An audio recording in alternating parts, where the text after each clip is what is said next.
Good Thursday, everyone, and welcome to this edition of Conversations Daily News. I'm your host, Cyrus Webb. Glad you all could join us once again. Well, we made it over the hump, and we're in the home stretch toward the weekend. We, of course, have your news headlines coming up on this Thursday. We have the Truth of the Day with Mary Ellen Ciganovich, and today in an entertainment spotlight, you're being part of my conversation with Joaquin, the CEO and founder of Ruff Ryders. Enjoy today's broadcast. For Conversations Daily News, I'm Cyrus Webb with your Thursday headlines. In Mississippi news, let's not give up until we get across the finish line, UMMC Vice Chancellor says. Governor Tate Reeves and UMMC Vice Chancellor Dr. Luann Woodward have had differing opinions about the impact of the virus and mask policies seemingly since the start of this pandemic. Governor Reeves announced on Tuesday the ending of the mask mandate. The head of the state's largest hospital said, "Now is not the time to put down the mask. I feel like we are over the 10-yard line of the game, and we have figured out what works," Dr. Woodward said on Wednesday.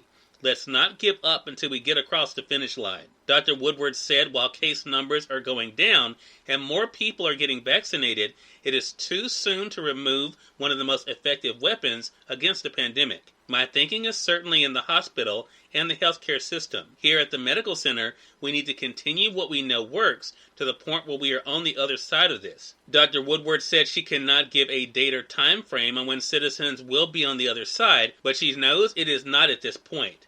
"I think we are still at a point where we are happy. We have more people vaccinated, but we don't have enough vaccinated yet," said the doctor. While the governor has taken down the mask mandate, that will not apply to the hospital campus in addition to other locations. Dr. Woodward said mask rules will remain in effect until more people are vaccinated and there are greater signs of the pandemic having a major or consistent decline. In more COVID-19 news, states rapidly expanding vaccine access as supplies surge. Boistered by a surge in vaccine shipments, states and cities are rapidly expanding eligibility for COVID-19 shots to teachers, Americans 50 and over, and others as the U.S. races to beat back the virus and reopen businesses and schools.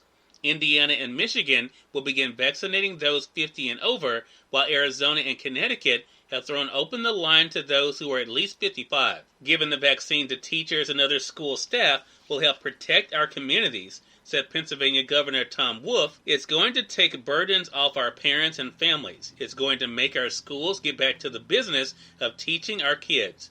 Until now, the vaccine campaign against the outbreak that's killed over 500,000 Americans has concentrated mostly on health workers and senior citizens. Around the U.S., politicians and school administrators have been pushing hard in recent weeks to reopen classrooms to stop students from falling behind and enable more parents to go back to work.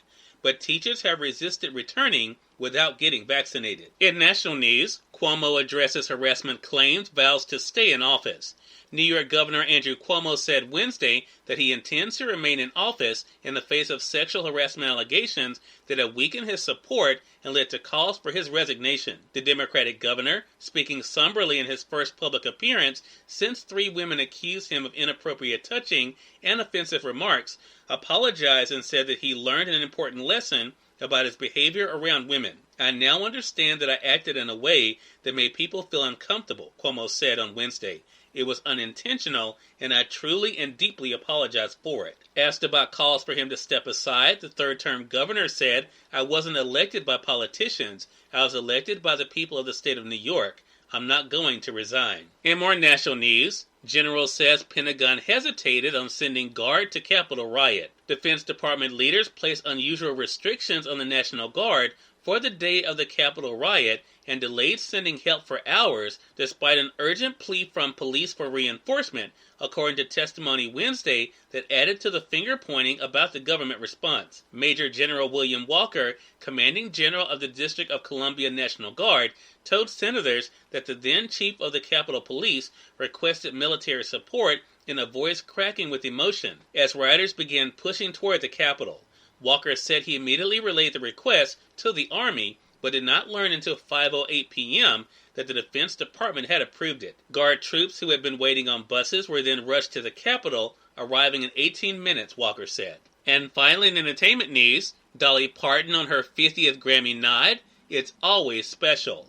It's been 51 years since Dolly Parton earned her first Grammy nomination, and this year the national treasure who has won 9 Grammys throughout her career, is competing for her 50th honor. Parton's first Grammy nomination was at the 1970 show for Just Someone I Used to Know, a duet with Porter Wagoner. 9 years later, she won her first award for Here You Come Again, her 19th solo album, and first to go platinum. This year, she's nominated for Best Contemporary Christian Music Performance Song, her collaboration with rock singer Zach Williams. Cyrus Webb, Conversations Daily News. It's now time for the Truth of the Day with Mary Ellen Ciganovich. Mary Ellen, take it away. Hi, this is Mary Ellen with your Truth of the Day.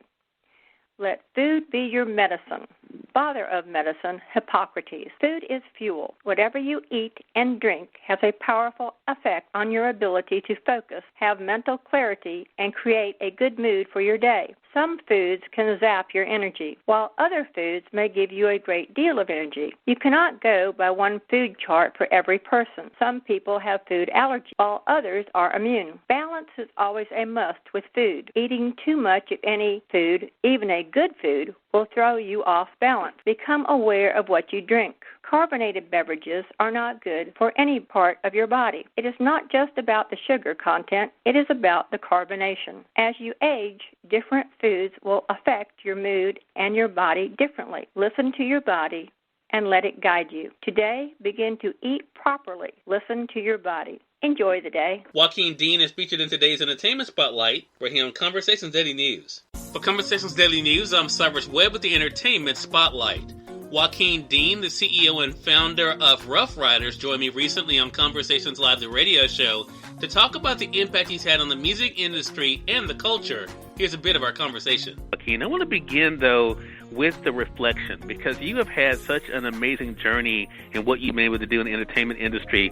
What has it been like for you to reflect on your impact and the influence you've been able to have in the entertainment industry? I mean, the impact, just, this journey was just, the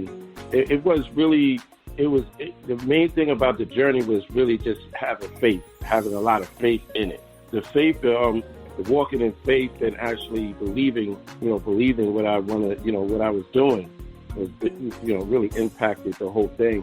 Making mistakes, but not actually dwelling on them and actually learning from them and helping people in the process of it. So, a lot of people that work with us in our journey is pretty much they own entrepreneurs. They own businesswomen. They own Eve is their own businesswoman.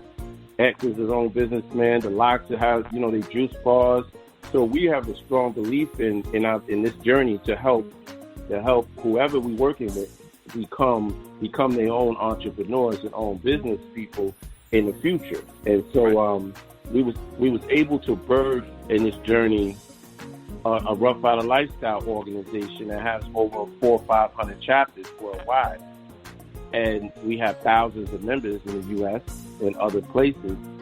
And we was able to license our brand to the community while we was at the peak of our career.